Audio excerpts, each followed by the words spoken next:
بسم اللہ الرحمن الرحیم رب اشرح لی صدری ویسر لی امری واحلل عقدۃ من لسانی یفقہوا قولی۔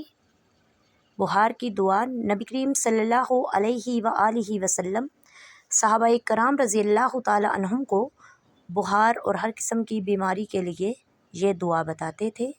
بسم اللہ الکبیر اعوذ باللہ العظیم من شر کل عرق نعار ومن شر حر النار۔ اللہ کے نام کے ساتھ جو بڑا ہے، جو پناہ چاہتا ہوں میں اللہ بزرگ کی ہر رگ اچھلنے والے کی بدی سے اور آگ کی گرمی کے نقصان سے۔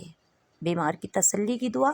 حضرت عبداللہ بن عباس نے یہ حدیث بیان کی، نبی کریم صلی اللہ علیہ وآلہ وسلم جب بیمار کے پاس تشریف لے جاتے تو اس طرح تسلی فرماتے، لا باس طہور انشاء اللہ، کوئی حرج نہیں، یہ بیماری انشاءاللہ تجھے گناہوں سے پاک کر دے گی۔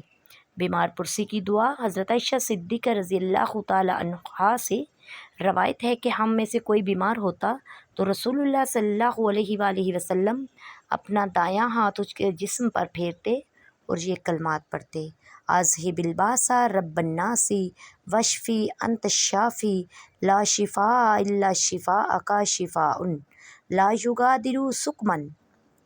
اے سب آدمیوں کے پروردگار، اس بندے کی تکلیف دور فرما اور شفا عطا فرما، تو ہی شفا دینے والا ہے، بس تیری ہی شفا ہے، ایسی کامل شفا عطا فرما جو بیماری کا اثر بالکل نہ چھوڑے۔ وما علینا الا البلاغ المبین۔